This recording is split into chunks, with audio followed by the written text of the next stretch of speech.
그 다음에 경제정책을 책임지고 있는 강만수 정인께 몇 가지만 묻겠습니다. 한국에서 한미 FTA, 미국에서의 미한 FTA, 법적 성격이 어떻게 다른 줄 한번 이야기를 좀 해보세요. 예, 그 문제에서 아직 검토를 해보지 않았습니다. 아니, 법적 성격도 모르시고 어떻게 보완 대책을 가지고 나왔습니까, 오늘? 오늘 보완 대책 쭉 설명하시죠, 종합대책. 예. 법적 성격을 알아야 보완 대책이 있을 거 아닙니까? 헌법적 문제라면 헌법적 차원에서 풀어야 되고, 법률적 문제라면 법률적 차원에서 풀어야 되고, 행정협정이라면 행정적 차원에서 풀어야 되는 거죠. 그렇죠? 예. 제가 일러드릴 게 있어요. 자, 미국이 한미 FTA를 의회에서 통과시키려면 법을 제출합니다. 한미 FTA 이행법이라는. 이 법 내용은 이게 필수적으로 들어갑니다. 미 합중국 법률과 일치하지 않은 어떤 조항, 어떤 적용, 어떤 미국인, 어떤 상황에서도 이건 무효다. 미 법률과 일치하지 않은 한미 FTA 어떤 조항, 어떤 적용, 어떤 미국인, 어떤 상황은 전부 다 무효다 이거예요. 그러니까 미국에서 한미 FTA는 이래요. 그런데 역으로 한국에서 한미 FTA는 어쩌냐? 설명을 좀 해드릴게요.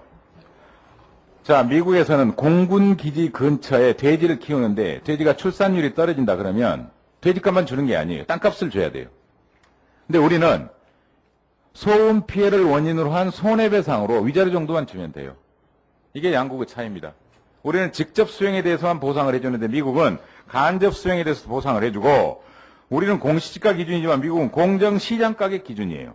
그 다음에 완전한 현금화가 가능하도록 돼 있어요. 채권이나 대체가 안 돼요. 그 다음에 지체 없이 지급하도록 돼 있어요.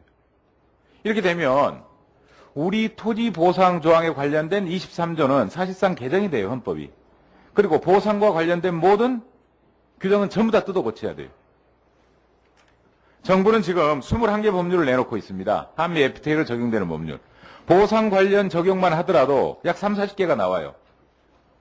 그래도는 100개 넘는다고 법률 개정사항이 있다고 주장을 해요. 헌법도 개정하고 법률도 개정해버리는 게 한미 FTA예요. 이건 언제라도 논쟁할 수 있습니다, 제가. 저보다 더 전문가인 송기호 정인 뒤에 나와 있어요. 단행본까지 냈어요, 답답해서 이 양반이.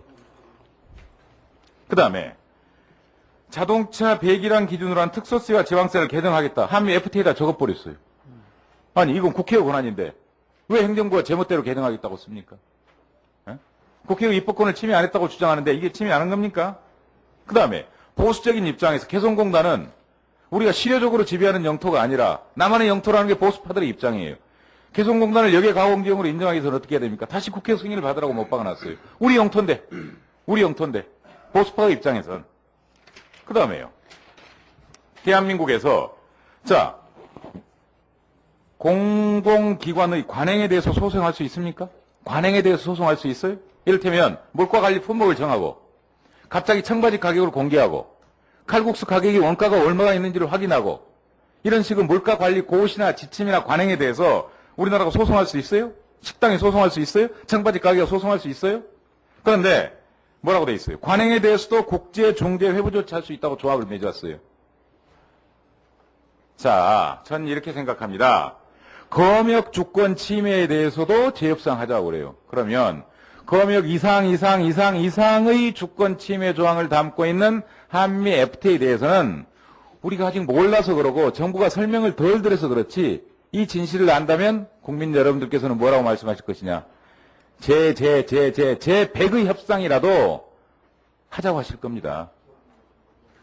자, 전 그래서 이야기를 합니다.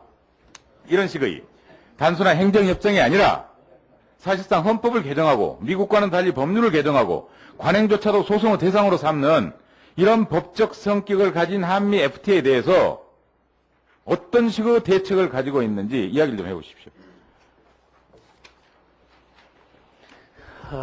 제가 21개 그 한미 FTA와 관련되는 법안을 일일이 다 보지는 못했습니다. 그런데 그는 지금 현재 그 FTA 이행과 관련되는 우리나라는 미국하고 달리 이행법 형태가 아니고 개별법 형태로 지금 국회에 제출되어 있는데 그 하나하나 제가 검토를 한 적은 없습니다. 그래서 네, 알겠습니다. 구체적으로 구체적으로 나중에 보고를 해주시고 그 다음에요 이렇습니다. 소유권에서 정치적 자유권으로 다시 생존권적 자유권으로 가는 게 세계적인 역사 흐름입니다. 근데 우리는 18세기 절대적 소유권 개념으로 가고 있어요. 미국은 아무도 주인 없는 땅에 가서 땅을 기초로 소유권을 기초로 교회를 건설하고 학교를 건설하고 그 다음에 나라를 건설한 나라예요. 우리는 뭐 청동기나 철기 시대가 있었습니다만 국가가 먼저고 그 다음에 개인이 있는 겁니다. 좁은 땅에 많은 인구가 사는 나라예요. 그래서 우리 헌법 질서는 경제질서 조항이나 기본권 조항이 말해주듯이 개인의 사익과 공공성과의 조화를 철저한 핵심으로 삼고 있어요. 그런데 우리는 여기에 대한 신중한 검토 없이 공공의 영역을 파괴해버립니다.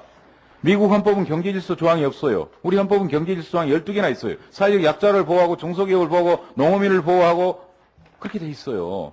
근데 이제 한미 FTA 하게 되면 이게 전적으로 깨져버리거든요.